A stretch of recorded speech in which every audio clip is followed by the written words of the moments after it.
नमस्कार दोस्तों, मेरा नाम कृति सिंह है और आज मैं आपको एक ऐसे व्यक्ति से मिलवाना चाहती हूँ जिन्होंने अपने कॉलेज के समय में बल्कि छोटे मोटे शहर से नहीं पूरे भारत से करोड़ों रुपए इकट्ठे किए। वो भी इसलिए क्योंकि इतने सारे जो बच्चे जिन्हें शिक्षा प्राप्त नहीं होती है उनके लिए। तो आइए अब मैं आपको मिलवाती हूँ जानवी करपे से, जो नागपुर की रहने वाली है।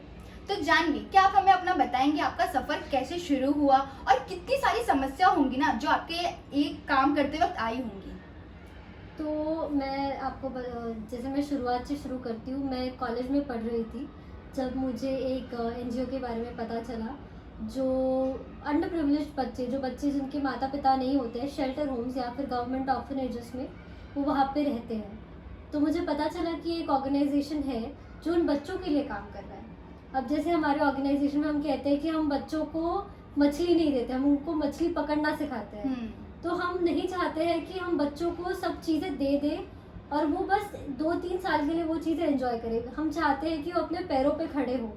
आज हम उनको किताबें, स्कूल की फीस भर के सब खत्म कर सकते हैं, पर हम चाहते हैं कि वो अच्छा पढ़े लिखे, आगे जाके वो ऐसे मुकाम तक पहुँचे कि वो खुद के लिए पैसे कमा सके और अपनी जो उनकी फैमिली होगी, उनका बैकग्राउंड हो, वो सुधार सके और आगे जाके अपने बलबूते पे खड़े हो सके।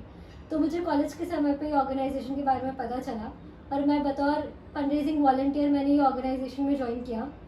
मैंने एज अ वॉलंटियर स्टार्ट किया था। तो हमारे ऑर्गेनाइजेशन में लोग थे जो हमें सिखाते हैं कि आप फंड्स कैसे रेज करें। धीरे धीरे मुझे उन बच्चों की समस्याओं के बारे में पता चला, ग्राउंड रूट पे हमारे देश में क्या, हमारे सिस्टम में क्या प्रॉब्लम्स है, हम कैसे उन्हें सुधार सके, उसके बारे में मैंने समझा। धीरे धीरे करते करते उन बच्चों को मैंने पढ़ाना भी शुरू किया।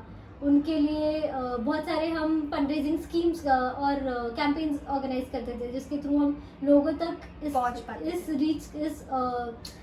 इसके बारे में बताना। पहला चीज़ है अवेयरनेस। लोगों को इस बारे में अवेयरनेस नहीं होता, बहुत ज़रूरी। तो पहले हमने अवेयरनेस क्रिएट किया कि एक्चुअली बच्चों को किन चीज़ों की ज़रूरत है। उसके बाद में हमने लोगों को ये बताना शुरू किया कि आज की ये ज़रूरत है, अगर आज हम ये ना करें तो हमारी सोसाइटी आगे नहीं बढ़ पाएगी। ये बहुत बड़ी ज़रूरत है कि हर एक छोटा तबका भी हमारी सोसाइटी का आगे बढ़े। तो यही तो यूथ है, ये हमारे सोसाइटी का आने वाला न्यू जनरेशन है। तो ज़रूरी है कि हम इन्हें पढ़ाएं लिखाएं, आगे बढ़ाएं। ये ऐसे ही हमारा देश आगे जाएगा। तो जानवी, मेरा एक सवाल है, आपने कितने फंड रेज किए थे? तो मैंने बतौर फंड रेजिंग वॉलंटियर स्टार्ट किया था।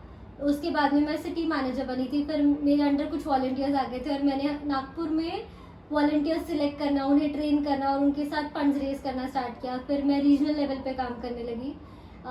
एक साल था जहाँ हमें कुछ ज़्यादा ज़रूरत, कोविड टाइम पे हमने कोविड रिलीफ रेज किया और फिर हमारे बच्चे बड़े हुए, उन्हें कॉलेज फीस, स्कूल फीस हो, उनका एजुकेशन, हम उसका खर्चा उठाते थे। तो अराउंड मैंने 3 महीने का हमारा कैंपेन पीरियड होता है फंड रेजिंग का, उसमें हमने around 1 crore 20 lakh rupees raise किए थे, जो पूरा अमाउंट उन बच्चों की शिक्षा के लिए आगे गया था।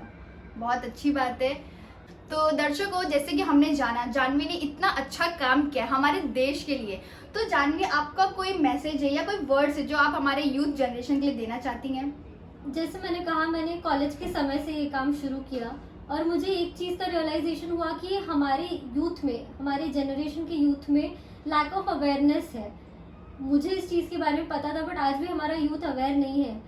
हमें यूथ को बताना ज़रूरी है कि as a non profit organisation हो, कुछ भी हो, एजुकेशन और जो अंडर प्रिविलेज्ड बच्चे हैं उनको आगे बढ़ाना कितना ज़रूरी है।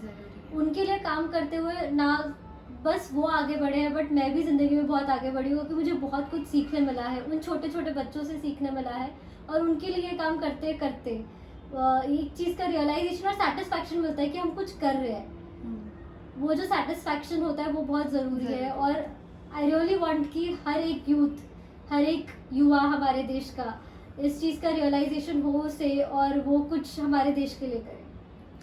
तो जैसे कि जानवी ने कहा, अगर आपके आजू बाजू में कुछ एनजीओ है जो देश के लिए कुछ करना चाहती है, तो मैं आशा करती हूँ कि आप वो सब चीज़ों से जुड़े और देश के लिए कुछ करें। बाकी अभी हम विराम लेते हैं, मिलते हैं अगली बार। धन्यवाद।